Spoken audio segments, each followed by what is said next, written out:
this episode of the Strong Kind podcast. This episode was with Dan Matthews. Dan is a runner, he's a physical therapist, he's a running rehab and performance coach. You can find him at Tulsa Runner Dan on Instagram, and he also has his own business, which is Breakthrough Performance Running. This was an awesome conversation. We talked about mindfulness, meditation, how that can improve life and performance. We talked about running training. We talked about strength training, and we had just some good conversations about things in that realm. So check it out if you're a runner, if you're a lifter, if you're someone who wants to get into mindfulness. Let us know how it went, and appreciate you being here.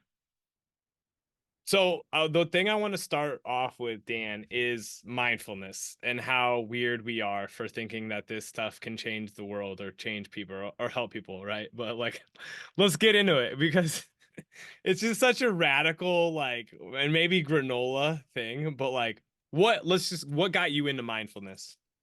Yeah, so it's funny because I'm a late in life, kind of a late in life runner, late in life PT, slightly earlier in life mindfulness person. Because I was just like, I don't even know what it was to start it, but I was actually in grad school out in Milwaukee like 10 years ago. And I was super stressed out and I was looking for books and stuff about how to not be super stressed out. And I discovered this like a Zen monk named Thich Nhat Hanh, and Mhm. his like words were super simple. It's like kind of like reading poetry, but like super like I could understand it. So I know it wasn't like crazy highfalutin poetry.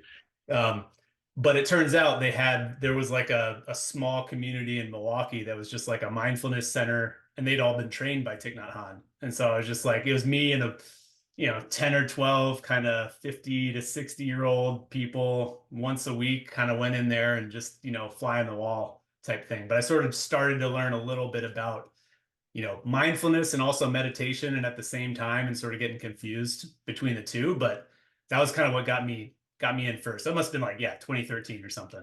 That's cool. What were you in grad school at that time for? Yeah, so it's a long story, but I basically was I did AmeriCorps after college. So I was working in education a little bit. Um, and after that, there was a program at Marquette that was for people who had done AmeriCorps. They basically like, placed you at a nonprofit in like a support role and like paid for your school. And I thought I wanted to go into like nonprofit leadership. And so it was like a program in essentially like an MBA for nonprofits. And I discovered really quickly I really didn't like fund development, kind of like grant writing and sort of like asking for money in that sense. And that's sort of what you're competing for in nonprofit leadership. So I was kind of like, okay, this is cool. I, got a degree, master's there, and then just sort of was working on a lot of other projects, like worked with a professor doing some social science research and stuff like that. But it was a springboard to sort of like thinking about, social issues on a grander scale, but it was definitely uh, yeah, it was somewhere to go for me to figure myself out, sort of. Dude, that's a good way of putting it. I think that's what most things are, right? Like and I think the big lie, let's call it that. Let's start off on the the conspiracy theory, but the big lie is like that you have to have shit figured out by like 25. I remember being 25 and like feeling like I was screwed because I didn't have things figured out like the way that I wanted, right? And I went to PT school. I started PT school at 26, like almost went to med school. And really it's funny because what got me, so before I started physical therapy school, a family friend gave me like the Mayo Clinic's guide to like living well or something like that. It was just like this random book. It's probably on my bookshelf. Um, but early on he talked about like just mindfulness and developing a mindfulness practice to manage stress. And I'm like, well, what the heck's this about? And he was like, I can't remember who it was. It was just a physician. He's like, well, no, just go on a walk and just notice things. Try to notice things that you wouldn't normally look at. I'm like, okay, like what's this about? And you do it, and it doesn't necessarily hit you right then, but then like later on, you're like, you notice something that you're like, oh, that was nice. Like that was cool. And like it's crazy how the human mind stops doing that. And how we also just have been, I'm gonna use the word manipulated to not do that, and it makes us miserable, right? And we can get into mindfulness versus meditation. I kind of just cost like what I think about isn't meditation, isn't the root or the like initial, isn't it to pay attention? Isn't that meditation? Isn't that like the definition of meditation in some form was like to pay attention or something like that, right? Yeah, that's how I interpret it. I mean, I'm sure there's lots of different types, Yeah. for I could pull certain it up. Let's reasons. see meditation definition. But and then like mindfulness and there's yeah, like there's Vipassana. You're actually I was very surprised in how like you have kind of the philosophical like the dialectical like type stuff where I'm just an idiot trying to just zone out. Like I want to go shoot hoops, right? To engage in mental exercise or focus on one's thoughts to reflect or ponder, right? Those are like that's the Merriam-Webster. But um okay, so like yeah, me and you are on the same page. This is good for us. Why is it good for us? Yeah, it's so interesting because I think it's like it's almost hard to even talk about this stuff from like when you're thinking about it in terms of like goals too, because it's like I feel like it's one of those things that at the end of the day, it's sort of like taking a step back and kind of shedding all this other stuff that's been happening and be like, what is just going on right now? Not just like ignoring anything. So it's almost like the reason I think it's good for us is that it really gives you a chance to get in touch with like the inner landscape, the inner weather. Because sometimes you're going to be grinding away on something and you're not going to realize you're just like tensing up and you're just like thinking about yesterday, thinking about tomorrow. And then you wonder why you like snap at your partner when they just like say how you're doing and they interrupt your flow. So for me, it's kind of like meditation is less of a like, you know, a hardcore like I'm forcing this, and it's more like a I'm peeling back the onion, or sort of like I'm changing the aperture on the camera. Like I'm trying to actually like see what's going on. Like what's happening in the world, what's happening in my inner world. And one thing I really liked is I've heard sort of descriptions of like mindfulness is kind of different types of it's almost like different types of awareness. Like you have your inner dialogue, you have your inner movie, you have your outer kind of like vision. So there's different things you pay attention to, but they're all kind of getting at the same thing of like, hey, like let me just take a second and zoom out, be aware. You might zoom in on something like focus on the breath just as a chance to get yourself out of the clouds or whatever. But it is like a chance to just like take a step back. So for me, that's why it's good. It's just like Yeah. I'm erase with the you. I think like so there I don't know if you've ever read Thinking Fast and Slow by Daniel Kahneman or Kahneman, I don't remember how he says his name, but I read that book after like starting to engage in a meditative and mindfulness practice, and like what he's really talking about is like there is like you have a fast system which is almost like your reflexive animalistic system, and then you have a very thinking oriented system two, which you call it was like a slower thing, but like it's just understanding these qualities of like your mind, right, and consciousness. And I was like, I started to engage in like having a discussion about consciousness with a buddy, like right around when COVID was about to start. And this is why it's kind of funny because me and you have this conversation. And it was like, he's like, well, like some people don't even think like that, like consciousness like matters. And I'm like, what the hell does that mean? Like we're clearly like it matters. And this is kind of humans, right? We can just like nuance and nitpick things down the core. And but really what it just kind of it felt when I finally not even finally when I just like allowed myself to just like be present in the moment, it felt good, right? And I you're gonna screw up, you're gonna snap at your partner, you're gonna have moments where and it's funny because it really and this is one of the things I like about Sam Harris's like the intro session is like you don't when your daughter shows you a picture that she drew, you don't want to be on your phone or you don't want to be distracted by something else. And like meditation as a practice helps you to engage in the present moments and decide what to pay attention to, right? And hopefully when you do screw up, you do so in a way that like you just begin again, right? Like I say this to my wife like over and over again, like, all right, let's just restart. Let's begin again and like let it die, right? And I think that's one of the powerful things about it.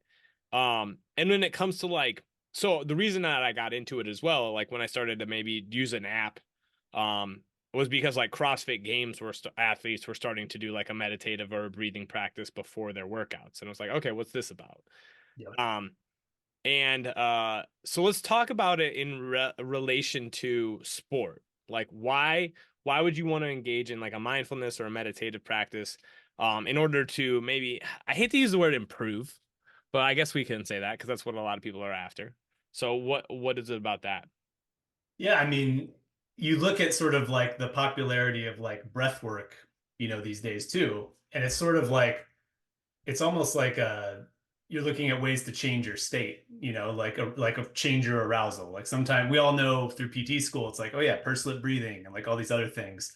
Um, but I think, those are certainly tools. I feel like something like having mindfulness or sort of meditation intertwined with your sport practice, it's a way to just become aware of like how the engine is running at a certain time in a certain extent. So for sure with like running, you're going to have a lot of stuff to deal with. You're going to have like nerves pre-competition. You're going to have like okay, strategy and tactics. You're going to have to get really focused. You can't like fall asleep if you're in a track race and someone makes a move and you can't, go for it. Um, so in a sense, I mean, meditation becomes a way to like focus the mind before the race. So for me, like I will certainly do different kind of like sort of like mindfulness techniques of just like, okay, I'm in my body. I know I'm feeling nervous. That's a good thing. I know I'm going to race. And you're sort of using your breath to kind of relax you. But at the same time, you can, for me, I sometimes do some mental practice before the race where it's like, you can also use meditation to be really comfortable with like suffering, like during the race. So it's like, yeah, if something happens, you can either like, okay, I'm going to avoid and I'm going to try to like, look at the scenery. That's one way to be um, sort of like use mindfulness to kind of get over the pain you're feeling. And at the same time, you could go inside and get really deep in the pain cave and be like, oh, this is what I'm afraid of. Just looking inside and be like, is it really that bad? And so you're feeling like in the mile, like I hate racing the mile. I like when it's over, but it's like it hurts and you taste blood and it really sucks. But then when you're actually in the race and you're able to like look inside and be, you know, really deeply aware of how it feels to put that sort of effort and know that you're putting that sort of effort in, you're sort of like more aware of your body. So in a sense, like as a roundabout way of saying it, it's a way to, both zoom out and also zoom in to really dial in your performance. Like, do you need to relax? Like you might need to relax, but if you're a sprinter, you probably don't need to relax. I mean, you probably need to get ready to go. So it's more just getting focused and in tune. So it sort of depends what you're looking for from a performance perspective. But if you sort of have it in the sense of like mindfulness is accessing a flow state, then it can be like, hey, that's my one-to-one. I'm going to sort of depend on like my event, but it's a way to kind of get all the chatter, get all the distractions, and sort of let your breath, let your body, let your mind kind of do what you need to in terms of a state change. Yeah. So roundabout way of going No, at it. that was beautiful. I think like, and I think so. This is what I think is like, I think the best athletes are typically people who are able to like either they're dumb. I always just go back to like, and I'm not. This is not Marshawn. I love Marshawn Lynch, like, but there's a great clip of Marshawn Lynch, like the running back, Seattle Seahawks, just Yep. beast mode, right? And his coach, gosh, what's the coach of the Seahawks name? Oh, was it Carroll or Pete Pete Carroll. Carroll? Pete Yeah, Carroll yeah. comes up to him and is like trying to explain this like play to him. And he's like, I'll just improvise. I'll just improvise. And he just says it like four times. And like, and Pete's like, okay, you'll just improvise. And it's like, because that's what like being dumb and just letting your body know if you've prepared well enough, then you just have to let your body know what it knows how to do. Like, I am not like a super strong guy. Like I enjoy what I'm doing. I'm relatively strong, but like I'm getting crushed by 18-year-olds at powerlifting meets who are just kind of dumb and like they're just going and doing it, right? But when I prepared well and I like visualize myself doing it well, breathe, have fun, what I always try to do before a lift in competition is like I smile because my inner dialogue a lot of times is like kind of what I just said. I'm like, you're not very strong, you're not very good at this. Like, but like me smiling kind of laughs at myself, and like just makes it fun. And if you just go let your body do what it knows how to do, you can perform pretty decently. But like we can get in our way really easily. And I think it's very evident in sport but people don't really realize how evident it is in like daily life. Like how many decisions a day they make based on just fear or anger or just they just emotionally pulled around. And that's one of the things too, I think from a stoic standpoint, like the stoics were not against emotion. They realized that they were very emotional beings. They were just trying to tame themselves, like tame their elephant as best as they could, because emotions are good. Like emotions drive our behavior. They like they take, if we take out your limbic system, you can't make decisions because we make decisions with our gut, right? um Yeah. Based on some evidence, hopefully. um so you just ran the mile like last weekend, right? Yeah, like Sunday. Pretty What was crazy. your what, do you mind, will you divulge your time? Yeah, 4:59. So got my sub five was like my goal for the year. So I was like, well, got that over with early. Thank God. That's awesome. I don't I used to run a lot. I think my fastest mile time was like 5:20. So kudos to you. Like I was like a soccer 5K type person, and I could remember all I really did, dude, was I just put Led Zeppelin on and I just ran as hard as I could for like 20 minutes. Well, and it's so funny when you think about like mindset and state change and sort of like associations and stuff. So I essentially did this. So I have a goal for this year. I want to like PR the mile, PR the marathon. And the reason I'm thinking about the mile is like essentially I was in PT school. I think it was like what 5, 6 years ago, something like that. And I just couldn't. I was too stressed out to train for marathons. I was like, screw it. So I was like, I'll just try to run a fast mile. And so my goal was to like run sub five, just like on a track somewhere. And I tried like a bunch of times. I trained really hard. I tried like 3 or 4 times. Um, but every single time my sort of like walk up song, if you want to call it that, was like, um, oh my God, I can't remember the name of it. It was like an Offspring song or something Yeah. like kind of like 90s punk or Yeah. 2000s. And I literally heard that during my warm up at the U. And so I was just like, oh, it's happening today.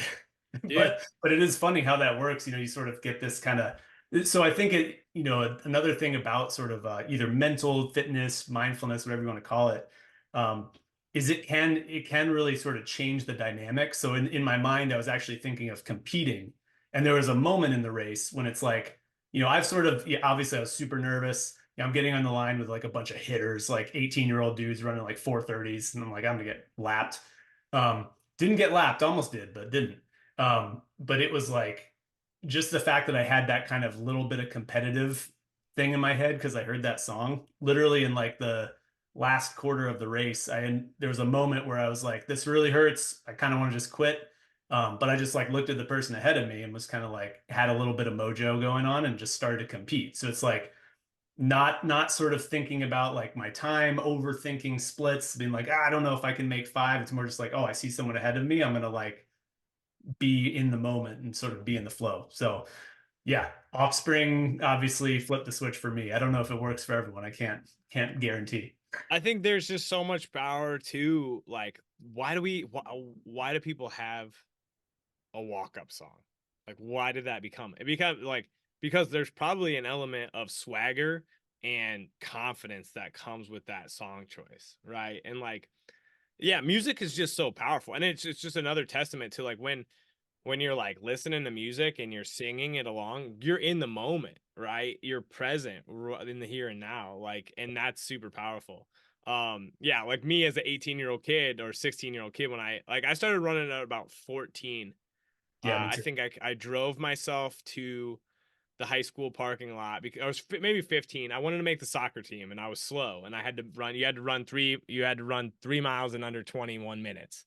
And I'm like, Nice. all right, I got to go just start doing this. And the first time I went and did it, I think I ran it in like 30 minutes. And then by the time it came around, I was pretty fast. But I had MP3 player with like 120 songs on it, right? And it was like a lot of Rage Against the Machine, a lot of Led Zeppelin, a lot of like AC/DC. And like when some of your songs, there was this 5 mile loop that I used to run, and there was this hill about halfway through it. And same about the same time, Testify by Rage Oh, Against yes. would come on, and I'd be like, all right, like, and I would attack that shit, and it made me feel really good, right? And that's kind of like the stuff that you want people to get out of running or exercise, strength training, like that. Those are the things that like you don't really think about, like, because it always sucks. Like getting started always sucks. Like I'm gonna go lift after this, like.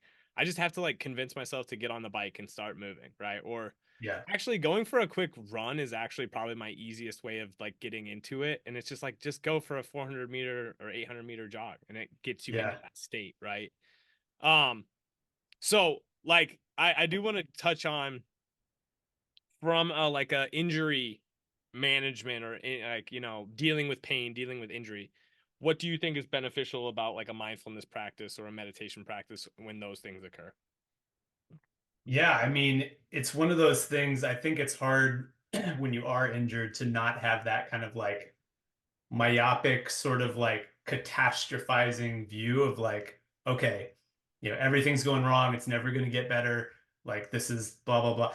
And so with meditation, and mindfulness, it's kind of a way to like, again, see the big picture and sort of like, obviously you want to, you know, be aware, like when you're going back to running, for instance, you want to be aware of if you're having pain with certain parts of running and if it gets worse on the run. So it's not that just that you're ignoring pain or anything, but it is a way to sort of put things in that bigger picture of like, hey, I'm feeling some pain here, but I'm also recognizing that I'm feeling like really like negative right now. And just the fact that you're kind of like recognizing how you're responding to things just makes it that much easier to sort of, you know, be kind, I mean, be kind to yourself, number one, but also like take that kind of catastrophizing sort of like making mountains out of not necessarily molehills, but just making mountains into bigger mountains.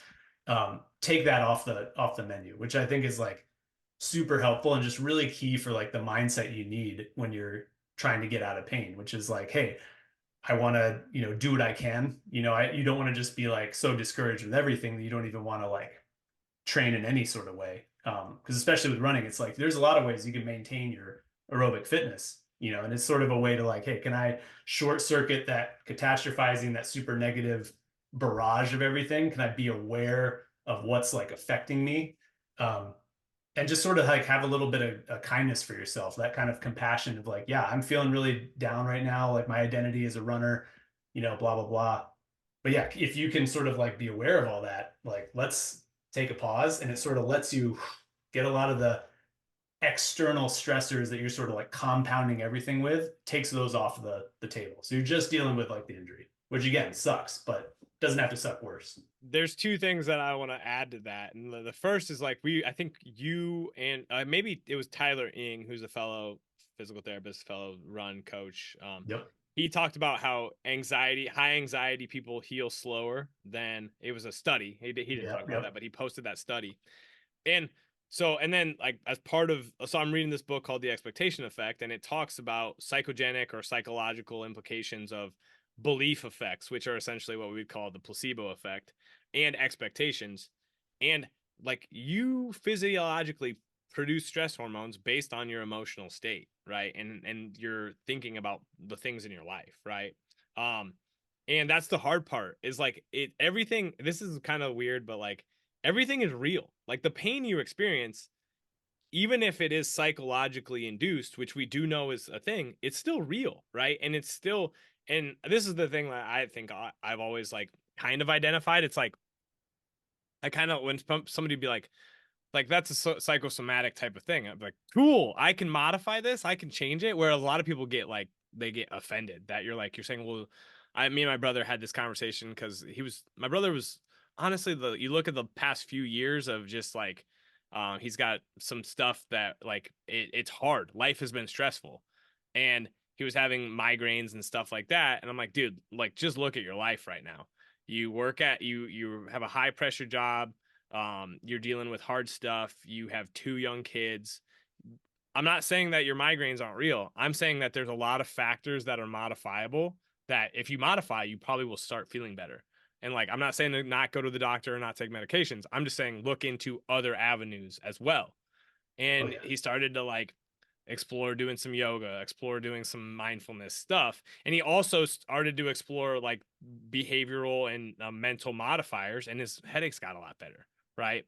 And for me, I get really bad tension headaches when I'm just pushing, because it's Yep. like it's just me. My brain never stops. And that's one of the big things about meditation is like just slow down, right? And just stop, right? It's okay. You're going to be fine, right?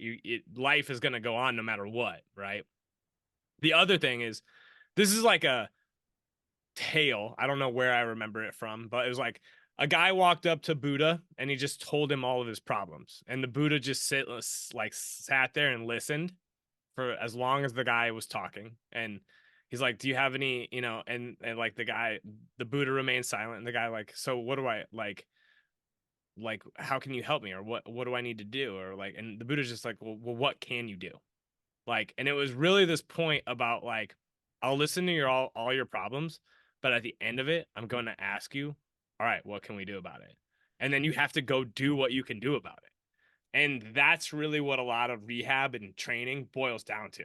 Like, cool, we got all these factors. Where can we start? What can we do? And I think like the hard part for people is we all want to be validated, right? Like we want to be validated in our experience. And I'm not saying that you shouldn't be validated.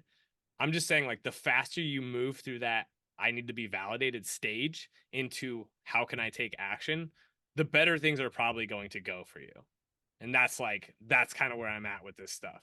Is like simple's usually better. You're probably you have you're unique, but you're not special, right? Like that's a trip to Oh our yeah. ego, right? Like, you know, if I wanted to run the mile as fast as Dan Matthews, like I would have to go start running the freaking mile, right? I wouldn't have to figure out like the perfect plan to get there. I would probably start to have to do some intelligent training, but like at the end of the day, like you got to just go start doing the thing, right? And that's Yep. what there's so much complexity that we like think that there's going to be a magic trick or something special on the end of that complexity, right? That gets us there faster. So segue into when it comes to like running performance, what are the things that are actually meaningful for people who want to like run for a long time, run fast, XYZ? Yeah, it's funny because it actually comes back a little bit to the idea of like music and running with music. So something that I think is like hugely overlooked is just the power of like easy. So for running, and that's one reason it's weird. I have if I'm getting ready for a performance, I do have like pump up songs and stuff like that. But I actually, if I'm running outside, I kind of can't use headphones for some reason.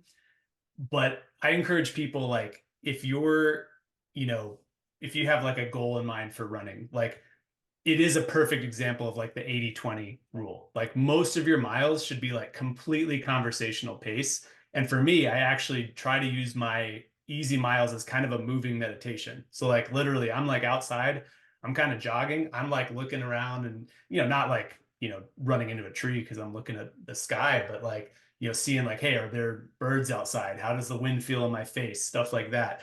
If you That's sort of like I think the secret weapon for training because if your easy miles can be almost like a bath for your system of like, hey, I'm flushing out all this other crap, then when you like drop the hammer on your hard days, that performance is going to be so much better. So for me, it's kind of like balancing your arousal and having sort of like different recovery for different types of stressors is just like the biggest overall performance enhancer. So it's like for me, I really build a solid base first. Obviously, I like lifting too, and that can be part of base building. But most of the time, like going easier than you think you have to on most of your runs is going to set you up for longevity. The other thing is strength training. I mean, obviously, I can go all day on that. But like run slow, lift heavy, I have that as like a mantra. But it's really, I mean, in order to run fast, you have to have a really good base and you have to have a way to like recover from all the stressors you're going to put on yourself. Like I could tell you like, hey, you should do hill repeats, you should do tempos, you should do sprints. And like that stuff is great, but if you just do that stuff and you never let your body recover and you never let your mind recover, it's kind of like with heavy squats. I mean, you get a huge central nervous system like hit from like heavy squats and like if you just do those every day, you're never going to recover. So quite honestly, I think it's like simple, not easy. It's just like get really solid, easy miles in, make sure you're not stacking so many hard days in a row. As a general rule, I kind of like making my hard days hard and my easy days easy. So I like to stack lifting after like a hard run. That's just more of a personal preference. But if I had to give like one piece of advice, keep the easy runs really easy. Use them as a moving meditation if you want. If you have music, make sure it's not super pump up music on your easy days because you're going to be like running up that hill like, Stranger Things style, and it's not going to actually be recovery. So that's kind of my overarching theme most of the time. Have you ever read The Little Black Book of Training Wisdom by Dan Cleather? No, that sounds like something I should read. It's I mean, it's so simple. It's almost like, why am I reading this? But it's so good in that same regard. And it Yes. really is for any physical pursuit. Like, honestly, and I think this is one of the things I'm really working on helping people understand. Because a lot of people come to me either with moans and groans or because they want to train and compete and be, but also like just feel better about themselves. Um, but it's like you really should have like most of your work should still be relatively like easy work. Like now, if you want to be a bodybuilder, like that is a certain amount of stimulus that is going to be like that's kind of the one time where and I'm not a bodybuilder. I know how to help people with hypertrophy. At some point, I do think I want to like just spend probably it'll probably be once we have kids because it'll just I want like my training to almost be like mindless. Like 3 days a week, I'm just gonna go do 4 to 8 exercises that are like hypertrophy oriented. Um, and like but like that's a stimulus that still like you still need to be able to train next week, right? And if you're pushing it, the number one rule of training is like be consistent, and that all subservient rules like should yield allow you to be consistent. So if you're training too hard that it fatigues you from a psychological standpoint where you don't want to train, which is like that's going to happen to some extent, right? But like you can really tell when people are in that where they're like I hate the idea of training right now. It's like, okay, there's no enjoyment in this process. You've probably just burnt the crap out of yourself, right? Yeah. But then, yeah, where most people go wrong is they make their easy days hard and their hard days easy. So they're just always in the mediocre middle and they're not actually pushing for the adaptations that they want to create. Like the reason that you run long and slow is not to be able to run slow at long distance, it's to build up a aerobic base and just like a lot of time on your feet standpoint so that when Totally. you can push yourself you have the bandwidth to. Where a lot of people like that, what they do is they just go run everything medium, and then they wonder why they're not getting anything done. Or like I have a couple of people who are more running oriented on my roster, and I'm like, you're gonna do 6 hill sprints. They're like, only six? I'm like, yeah, because the goal here is to go as hard as you freaking can for 6 things, not to do 16 of these where you're kind of going, right? And they're like, and they Yeah. kind of don't want to do that. They want to do more work. And I'm like, no, like literally this is a different adaptation we're pursuing, right? Well, if you like look at like elite or just people training for like the 800 or like the mile, like, and you look at their rest intervals, it's kind of like people training for powerlifting. I mean, they're Yeah, resting like 10 minutes between because they're truly going to the well. yeah, And it's like if your hard days are that hard, like you're gonna probably want to do easy days. I mean, that's yeah. And that's kind of the thing too, is like I do like to train like every day, and the hard part about it for me is like I'll do 4 or 5. I'll train like 4 to 5 times a week, and then I'll hop on the bike and I'll like push really hard for 4 weeks, and then it's like damn, like weeks 5, 6, and 7, it's like you almost have to take a step back, and it's like well, and what I'm learning, and also why I work with the coaches is because they hold me back, right? And that's probably what most people need. People do need a push and accountability, but most of the time you just need held back so that you can play the long game, right? totally. When it comes to strength training for runners, like do you have like non-negotiables? Do you make it flexible? What do you think people need? Yeah, I think, it depends on the person a lot of times because, it's kind of training history, right? Like I've worked with a couple people that are like super experienced with like the barbell lifts or like Olympic lifts. So they want to do power stuff, like former track athletes. So a lot of times it's just like, hey, if there's lifts that you really like, and I know they're going to give you a big bonus for like your shorter stuff, like, yeah, we'll program them in. But at the end of the day, it's like basic movement patterns number one, and number two, are we going hard enough to actually do something?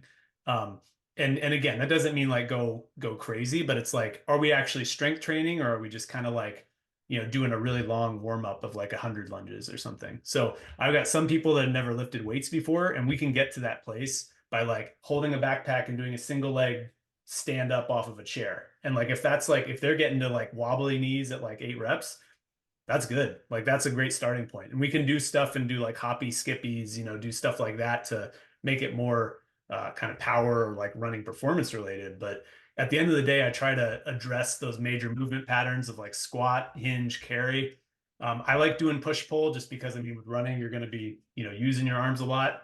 Um, but at the end of the day, it's like basic movements. You're training movements. Sometimes we'll train specific stuff if it's like a muscle injury situation. But at the end of the day, it's pretty flexible as long as it is doing what we want in terms of like hard enough, giving us a good stimulus, going from there. So for most people, there's some form of squat, some form of deadlift, some form of like plyometrics and like carrying heavy stuff. So that's kind of how I approach it. I try not to overcomplicate it because it's like at the end of the day, we're training to run, and we want the lifting to facilitate the running, but we also got to make sure the lifting's actually doing something. Yeah, 100%. I think it just like really goes back to like um we're leveling you up as an organism, and strength training is the complement to your running. So Totally. it shouldn't be 3 sets of 25, right? Because that's just kind of more of what you already are enjoying doing, right?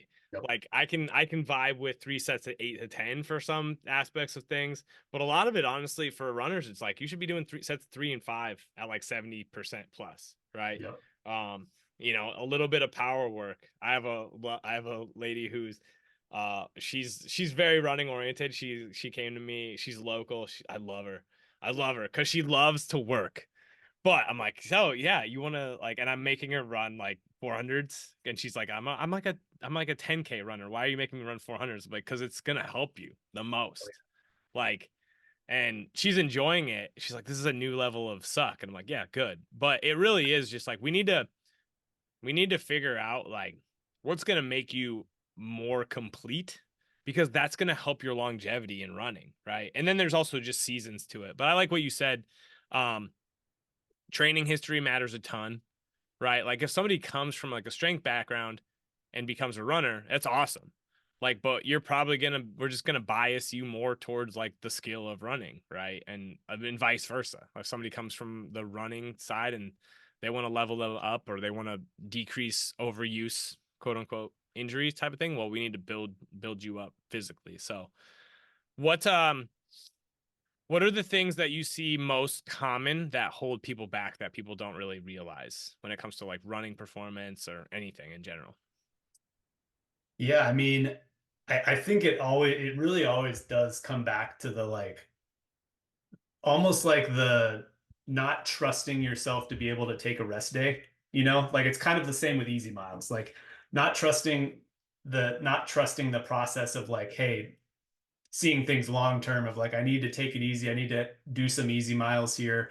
Um, so like that's one thing is like making sure you're doing a true 80-20 situation of like working hard some days, recovering other days. The other thing is like, what holds people back, I think, is being very like rigid in the plan.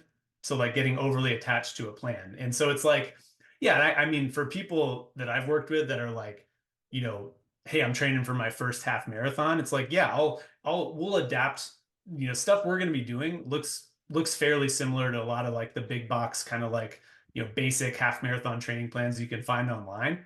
But the difference is like, we're not going to be no matter what doing the same workout every time if you like haven't slept in 3 days because of your kid, or it's like all about like hold some of those plans loosely. And in that sense, it's like it's all about like recover harder. So like, yeah, you get your easy miles in, make sure your hard days are hard enough, but also like have some like, flexibility with the training of like see it as a true biopsychosocial situation, right? You have to recognize when it's like, I'm really burning the candle at both ends. I'm kind of overflowing the cup. So it's like those are the two main things I feel like. It's just yeah, almost like just overly rigid, holding on to a plan, and then just like not enough easy miles, base building, that sort of consistency piece. Why do you think people like are so rigid? It's uncertainty or certainty, I feel like. And it's like I think you get a little dopamine hit too when you're just sort of like hitting workouts, checking boxes, and or in the reverse, you get a like stress hit if you miss a workout because it's like, oh, you sort of think like this workout has a lot of like this means a lot. It has a huge deal. And it's like, yeah, that's one workout in a 12 to 16 week cycle. And that's another reason I think mindfulness is great because it helps you sort of zoom out and be like, hey, like it was funny because I had a great 5K time trial leading up to the mile. And so I was like, all right, sweet, this is good. And then literally 2 weeks later, I was supposed to run a 2 mile time trial at the same pace, so not any faster. Um, and I completely like shit the bed. And I was like 30 seconds slower per mile, and it was terrible. And it was just all because I was like, okay, this is gonna be easy. I'm going into it thinking like whatever. I just had a good day on the 5K time trial. But then I think the thing that was hard for me was adjusting from that day and not having it like totally ruin my entire idea of the training plan, being like, oh, that one workout was terrible, like everything's shot, blah, blah, blah. And so that's a sense of like sometimes you know, that rigidity is just like security. It's like, all right, I'm checking these boxes, I'm getting things done, I'm moving forward. And any little step off the path, it's like we don't realize you can take a winding path up the mountain. It doesn't have to be straight. It's like that's how it is. Well, and honestly, riding switchbacks up the mountain is a lot easier while still challenging, is a lot easier than trying to bushwhack off trail just because there's a straight line, right? Like, Totally. Trying to take a um, shortcut too. yeah, I mean, and that's, oh man, I think most of our suffering boils down to, like, so I had Instagram pulled up because I had what you wanted to talk about, and then it's right now it's the we suffer more in imagination than reality, like on my feed because I follow the Nice. Daily Stoic, right? Totally. But like it really a lot you see this a lot in our field, but I think it's really everywhere. It's like if there is an easy way or if there is a secret, it will alleviate my suffering, right? And it will provide certainty that I will achieve my outcome, right? And nothing in life is really worth that, like or works that way, right? Like if you want to do something, if you want freedom, you have to have discipline. Like I'm gonna sound like a straight up boomer here for the next 30 seconds, but like because discipline is good. Discipline like buys you time later in the day. Like when I wake up in the morning and I don't have like a perfect morning routine, but when I like stick to my schedule for the morning, my afternoon feels so much better. When I don't, it's chaos in the afternoon, right? And you know, when you show up enough, you get compound effects. When you show up a little bit and then you crush yourself, and then you have to stop or you have to deviate from the plan, um, and that's when we either stop or we have to take a big step back. And like you said too, your body's changing so much. You could have a great day for that 5K. You could have been operating at 90%, and then a week later that 2K or that whatever it was, the shorter run is like it's just you're not operating at the same extent, but you're trying to get out of yourself 90% and it goes poorly. And then you feel bad about yourself, even though like on that day you gave what you could, right? And that's a high level skill. And I think that's one of the things about like running is like an individual pursuit. It's always going to be an individual pursuit, even if you have partners and stuff, which is good. And lifting is to some extent an individual pursuit, but like being in a community can help. Um, but it also can hold people back because you're just like playing to the level. You're either competing with people you shouldn't compete with, or you are playing to the level of people who are holding you back, right? Or you're doing too much work because of comparisonitis. Do you think like in the running, so Strava, this is where I was going with this. You think Yes. Strava's a net positive or a net negative for the running community? I will show my boomerisms because I'm a total like Luddite with that stuff. Like I have a cool GPS watch and I use the stopwatch. Like the Yeah. only time I ever even use the GPS is like if I'm on a tempo run and I need a specific pace. So yeah, I'm like it is funny. I think for me, Strava just seems like a really good way to run your easy days too hard. And if I'm actually doing a workout, it's a great way to like track metrics. And it's a great way to have some funny, kind of like recaps of like the Olympic marathon trials has like little Strava segments of like easy run, and it's like they're, the winners or something running in Florida. Um, so for me, it just sort of plays into like the whole comparison situation, just like with Instagram and stuff like that. I think it's cool that like for runners that and cyclists that they have it, as just sort of like a thing. And it's kind of cool to see your training over time. But for me, it does make it makes every run into like a workout sort of. And so for me, that's where it kind of gets, it sort of loses a little bit of the purity in a sense of just like the running as meditation, running as experience, running as kind of like joy. Um, it's just one of those things. Yeah, comparison's the thief of joy, right? Like I just for me it just doesn't do much for me personally. I see why people do it, but it's sort of the same reason that some people kind of try to emulate others on like Instagram or something. Like it's so for me it's not really a super positive, but I can see how people use it for like, training and the kind of metrics and stuff like that. So Yeah. yeah. Well, and it's like the hard part about it is you can't level. I always use this analogy. Like if you're trying to play the game on level 9 when you should be playing the game on level 3, you're not going to level up. Like, Yeah. and that's what happened. That's what the hard part about this is why people who really frankly only need to run two, like an interval run a week and a hard run a week, like at a specified distance, and then maybe go get a couple other just chill, like super, what we call zone 2, or even just ride the bike to get some like, and then same in the strength world, right?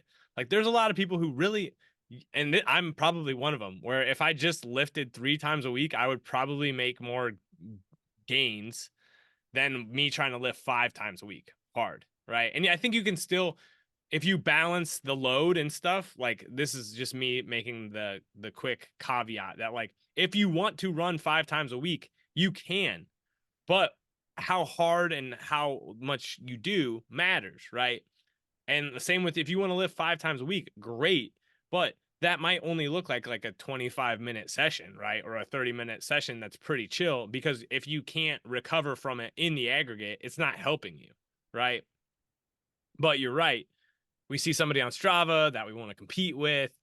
And I think there's a huge mental component to this too. Like believing that you can achieve something goes a long way, but then you also can't like out train physiology. Like recover recovery capacity is a like a actual thing, right? And based on the rest of your life.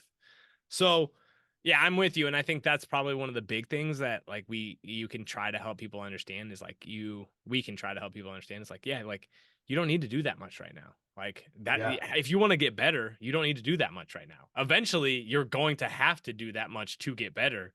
And you're going to wish that you only had to do what you had to do right now, right? Like, because that's just Yeah. the nature of the game, right? Like marathon training, I will probably do a marathon at some point. The most I've ran is a half.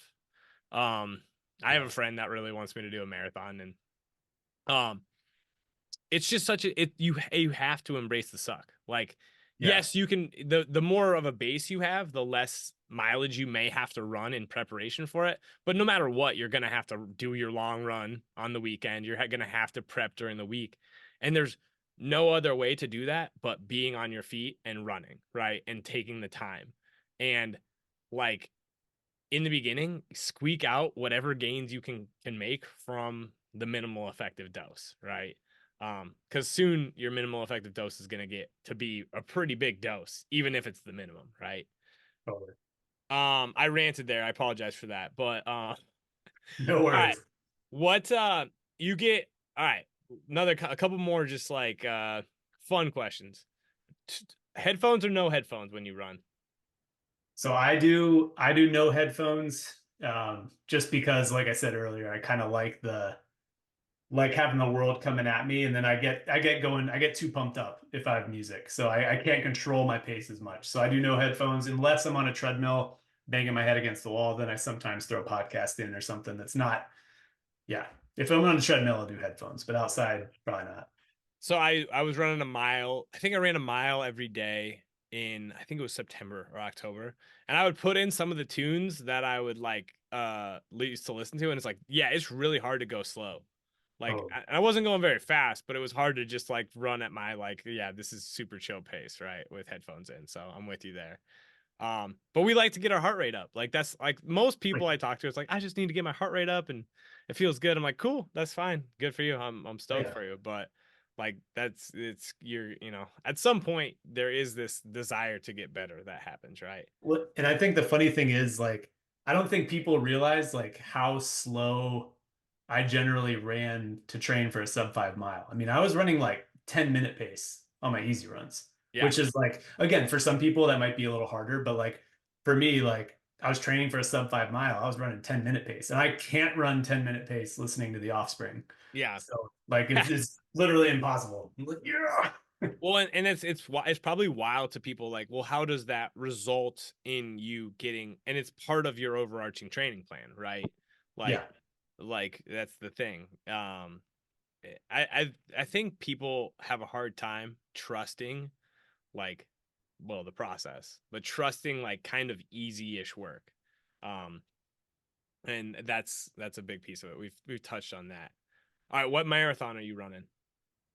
That remains to be seen. I was thinking about Fargo, which is June 1st. I may or may not be able to prepare for that because it's a 12-week build after the mile. So either Fargo or something later in the summer. So kind of undefined right now.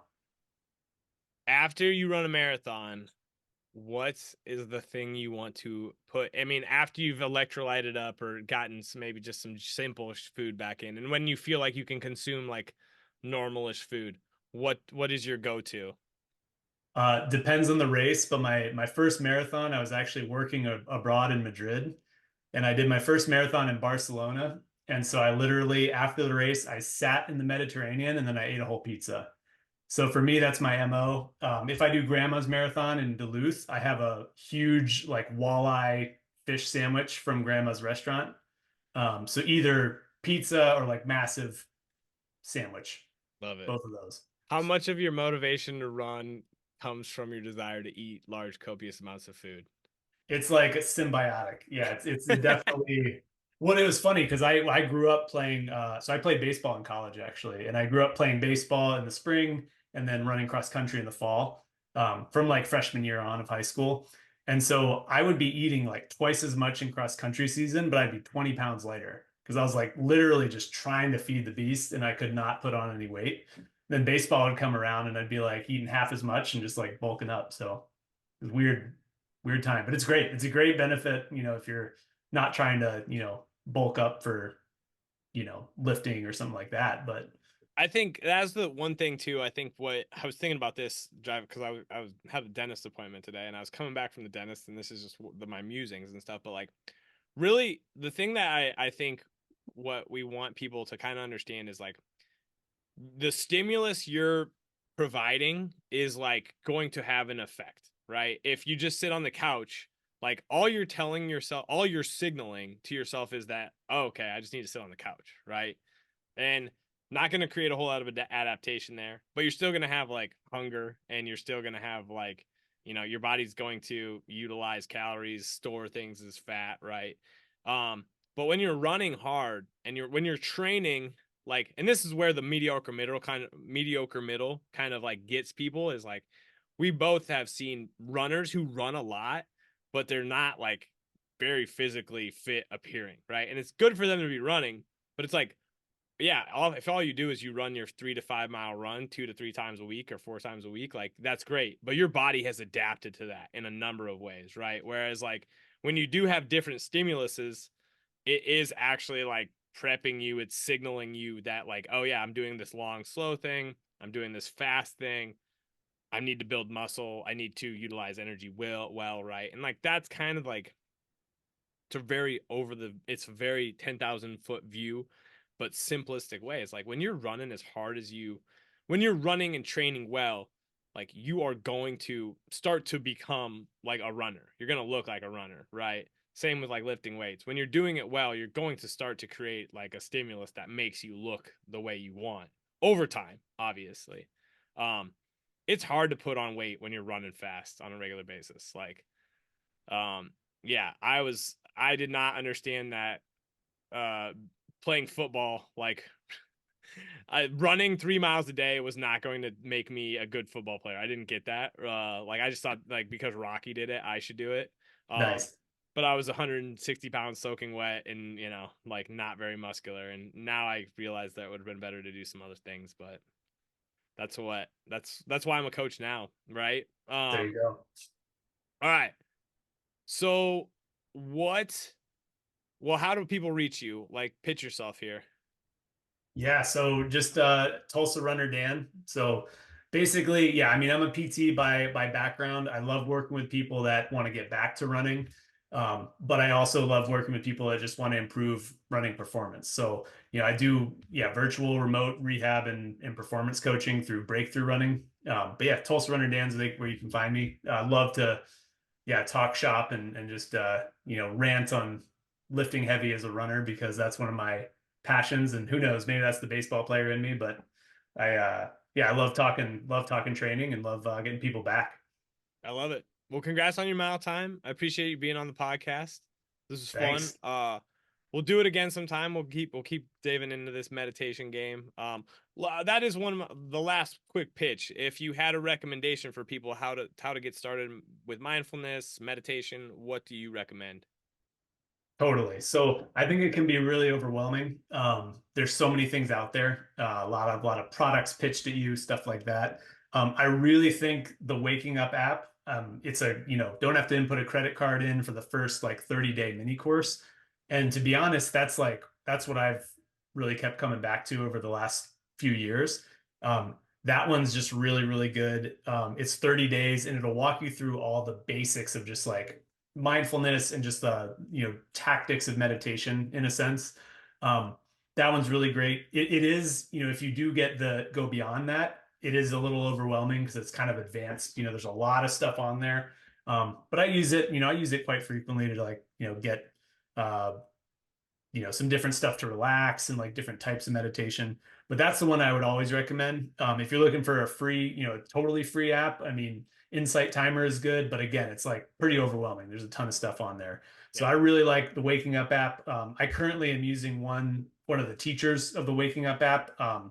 Henry Schuckman has his own meditation app called The Way, which essentially deals with the paradox of choice and just like gives you a single path. And so for me, I was like, I did the intro course, Waking Up, loved it, was using the app, but I was kind of cherry picking, going all over the place. And then I'm just kind of like with training, I'm sort of like, hey, I just need a coach. Tell me what to do. We're going on this path. So I've been doing that for about a month and a half, and I really like it. It is a after a certain amount, it's paid. I think it's like $75 a year. Um, so for me, I thought it was worth it. I'm trying it out. I'm liking it. So those two, I would really recommend for sure. I'm on the camp of so I've done Calm, I've done Headspace, I've done Insight Timer.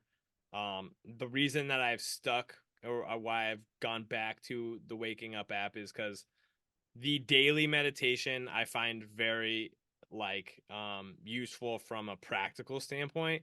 A lot of times what Sam Harris, which so I had a few people give me some clap back about Sam Harris and his political feels. I don't know anything about anybody. I don't pay attention to anything. Yeah. But that aside, he a lot of times in his meditations he's like just see if you can turn down the volume on your response by 20%.